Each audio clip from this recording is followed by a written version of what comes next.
जय हिंद।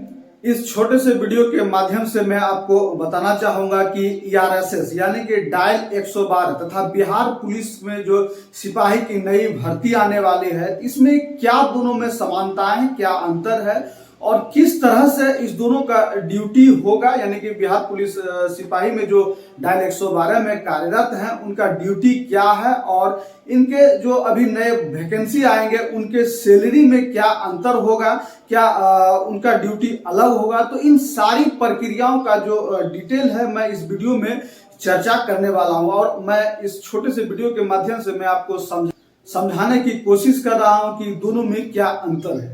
तो वीडियो शुरू करने से पहले यदि आप हमारे चैनल पर नए हैं तो प्लीज हमारे चैनल को सब्सक्राइब करें ताकि ऐसे ही नए नए इंफॉर्मेशन आपको सबसे पहले मैं देते रहूं। तो सबसे पहले ईआरएसएस यानी कि डायल 112 के बारे में हम पहले बात करते हैं। तो ईआरएसएस का फुल फॉर्म होता है इमरजेंसी रिस्पॉन्स सपोर्ट सिस्टम, यानी कि आपातकालीन प्रतिक्रिया समर्थन प्रणाली। जो ये ईआरएसएस प्रणाली है इसको पूरे भारत में जो अब लागू कर दिया गया है। जैसे अभी फिलहाल बिहार में भी चालू इसका संचालन हो चुका है। तो जैसे कि आपने पहले देखा होगा कि जो भी पुलिस सहायता के लिए कोई भी मान लिया डायल करता था तो पुलिस सहायता के लिए 100 नंबर डायल किया जाता था और वहीं कहीं आग लग जाए, आग की घटना हो जाए, फायर के लिए 101 डायल करके सहायता बुला लिया जाता था। वहीं एम्बुलेंस की सहायता होता था तो उसके लिए 108 डायल करके एम्बुलेंस बुलाया जाता था और वहीं यदि किसी महिला या बाल संरक्षण से कोई केस होता था उसके लिए 181 डायल किया जाता था। और इन्हीं सारे प्रक्रियाओं को देखते हुए अब सिर्फ एक नंबर को जारी किया गया है जो कि पूरे भारत में इसका शुरुआत हो चुका है।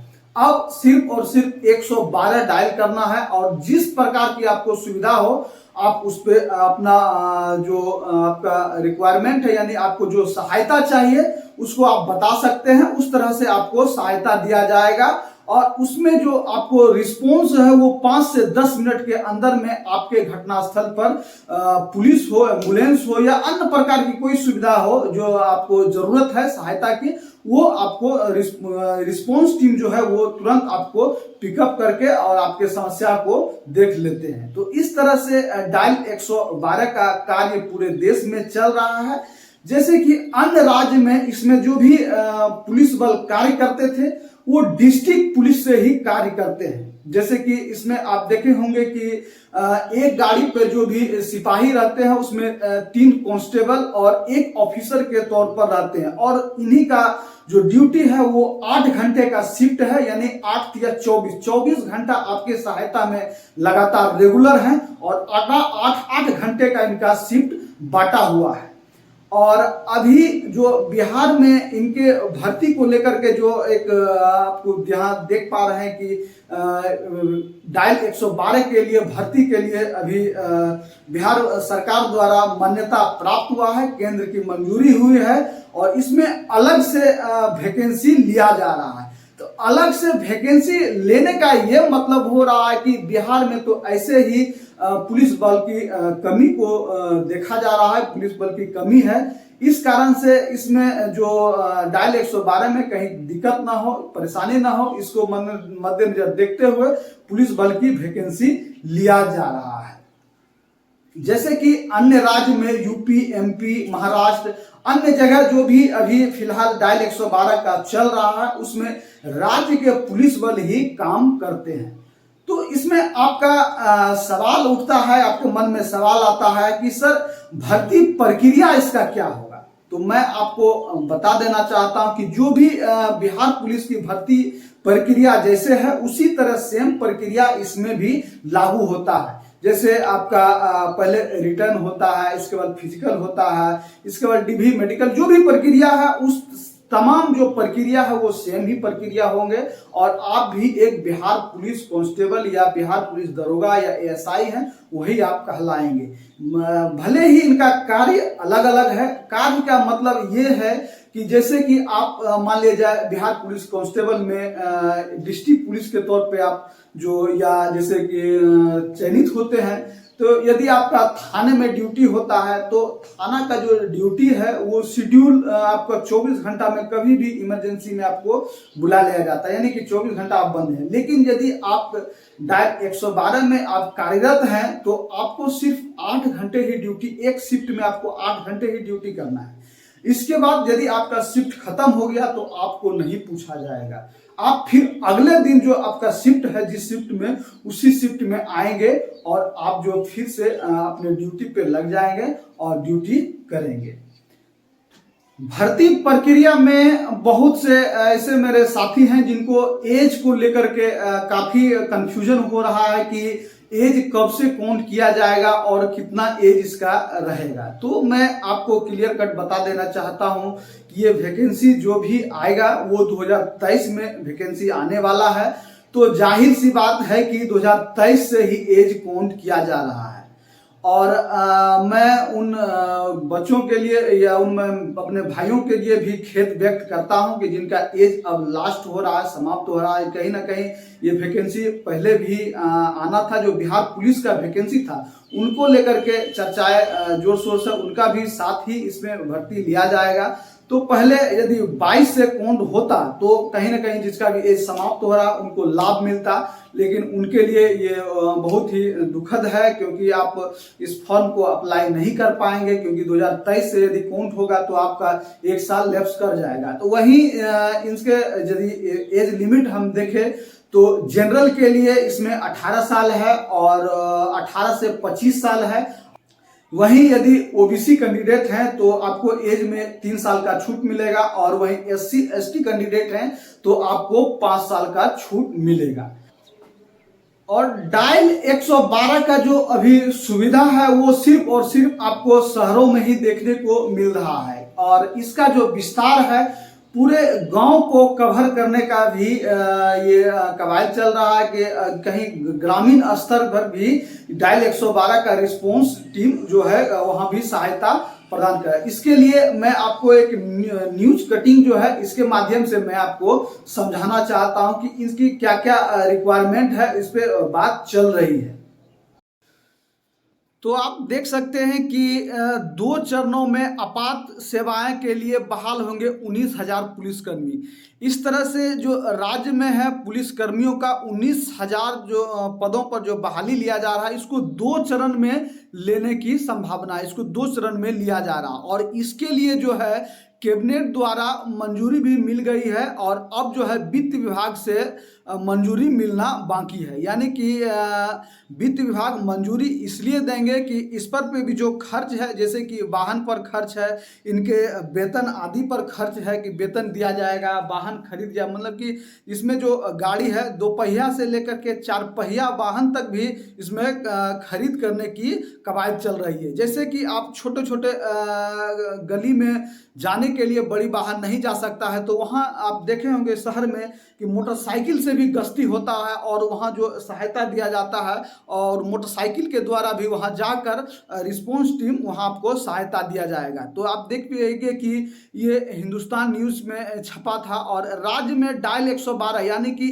ERSS emergency response support system में दूसरे चरण की शुरुआत होने जा रही है। इसमें 800 नए 4 पहिया वाहनों के साथ 200 मोटरसाइकिल भी खरीद की जाएगी। यह पहला मौका है जब ERSS में मोटरसाइकिलें भी शामिल की जा रही है, ताकि किसी भी घटना के समय सकरी गली में भी आसानी से प्रवेश कर सके। कई शहरों में ऐसे गलियां मौजूद हैं जहां गाड़ी प्रवेश नहीं कर सकती है, तथा शहरों में जाम की स्थिति को देखते हुए घटनास्थल पर बहुत जल्द ही पहुंचकर निपटारा किया जा सके।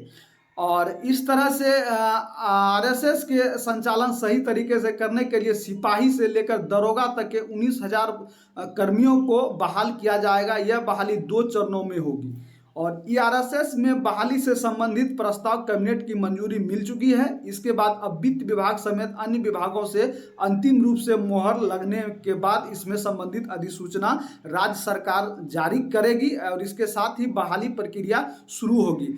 यानी कि जो अभी अभी सिर्फ और सिर्फ कैबिनेट की मंजूरी मिला है और अब जो है वित्त विभाग की मंजूरी मिलना बाकी है।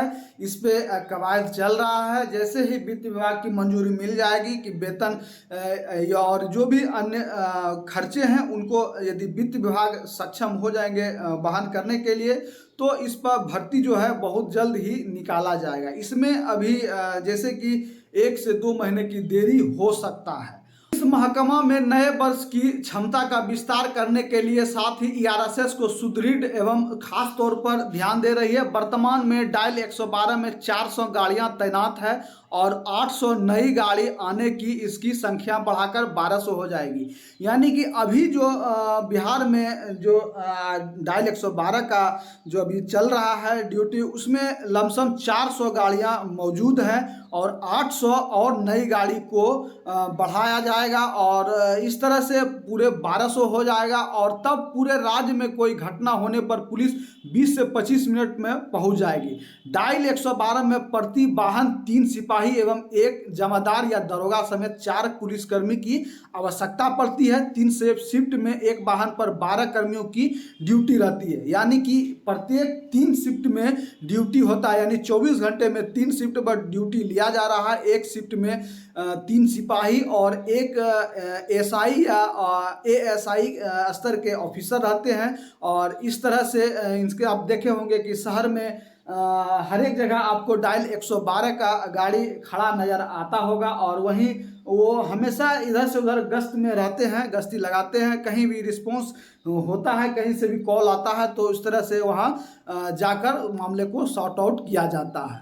और 800 नए वाहनों के आ जाने पर 9600 कर्मियों की आवश्यकता होगी। यानी कि 9600 की और पुलिस जो कांस्टेबल है उनकी आवश्यकता पड़ेगी। इसके अलावा इसे संचालित करने के लिए चल रहे कमांड सेंटर पर अभी करीब 300 कर्मी कार्यरत हैं। यानी कि डायल 112 का जो मुख्यालय है, जिसका मुख्यालय पटना में बनाया गया है, वहाँ अभी फिलहाल 300 कर्मी जो हैं वो ऑपरेट कर रहा है कि जो भी कॉल आ रहा है उसका रिस्पॉन्स कर रहा है, कॉल रिसीव कर रहा है और कॉल को फॉरवर्ड कर रहा है। कि जैसे कि जिस लोकेशन का कॉल आता है, मान लिया जाए जैसे आप जैसे पटना के अन्य कोई डिस्ट्रिक्ट में है, जैसे समस्तीपुर में है, तो वहाँ से यदि आप कॉल करते हैं तो पहले आपका कॉल जो है पटना के मुख्यालय में कॉल सेंटर में जाएंगे। वहाँ से वो जो आप लोकेशन बताएंगे कि मैं यहाँ पे हूँ, मेरे साथ ऐसा ऐसा घटना हुआ है, और वो फिर जो आपका लोकेशन ट्रेस करके नज़दीकी आपके जो भी वाहन है, जहाँ मान लीजिए गश्ती में डायल 112 के गाड़ी है, वहाँ उसको मैसेज फॉरवर्ड किया जाता है और उसको बताया जाता है कि फला जगह आपका लोकेशन में यहाँ ऐसा ऐसा घटना हो गया है और आप जल्दी से जाइए और उसको तुरंत उसको सहायता कीजिए। तो इस तरह से इसका कार्य अभी फिलहाल चल रहा है। और आगे आप देखिए कि गाड़ियों की संख्या बढ़ाने पर कंट्रोल सेंटर से भी सभी कर्मियों की संख्या में बढ़ोतरी होगी और इनकी संख्या 800 तक करने की योजना है। और इस तरह से सॉफ्टवेयर को भी अपडेट किया जा रहा है। यानी कि जो भी ईआरएसएस का सॉफ्टवेयर है वो उसको भी अपडेट किया जा रहा है ताकि कोई भी प्रॉब्लम परेशानी ना हो सके। तो इस तरह से आप जो अभी भर्ती की प्रक्रिया है इसमें कुछ देरी हो सकती है और जल्द ही भर्ती लिया जाएगा। तो इस तरह से जो आपके मन में सवाल आ रहा था कि ईआरएसएस और डायल 112 एवं बिहार पुलिस सिपाही में क्या अंतर है और इसके भर्ती प्रक्रिया में या सैलरी में या ड्यूटी में क्या अंतर होगा, तो इस वीडियो के माध्यम से मैं आपको सारा डाउट क्लियर कर दिया हूं। और मैं अपने एक छोटे भाई पंकज के डिमांड पर ये मैं वीडियो बना रहा हूं और उन्होंने पूछा था, मुझसे सवाल किया था कि भैया के डायल 112 और बिहार पुलिस सिपाही में क्या अंतर है, क्या ड्यूटी में दोनों अंतर है, क्या दोनों विभाग अलग है। तो दोनों विभाग अलग नहीं है, सिर्फ काम को अलग किया गया है और आपको बिल्कुल घबराना नहीं है। और जैसे कि दोनों का रैंक सेम है। और यदि आपके भी मन में कोई भी सवाल आ रहा है इस भर्ती प्रक्रिया से जुड़ी हुई, तो आप सीधे मुझे कमेंट करके पूछ सकते हैं या मैसेज या कॉल करके भी पूछ सकते हैं। और वीडियो थोड़ा भी हेल्पफुल लगा हो, यदि वीडियो पसंद आया हो तो अभी तुरंत हमारे चैनल को सब्सक्राइब करें तथा बेल आइकन को प्रेस करें ताकि ऐसे नए नए इन्फॉर्मेशन आपको मैं पहुंचाता रहूं। तो मिलते हैं अगले वीडियो में, तब तक के लिए सभी भाइयों को जय हिंद।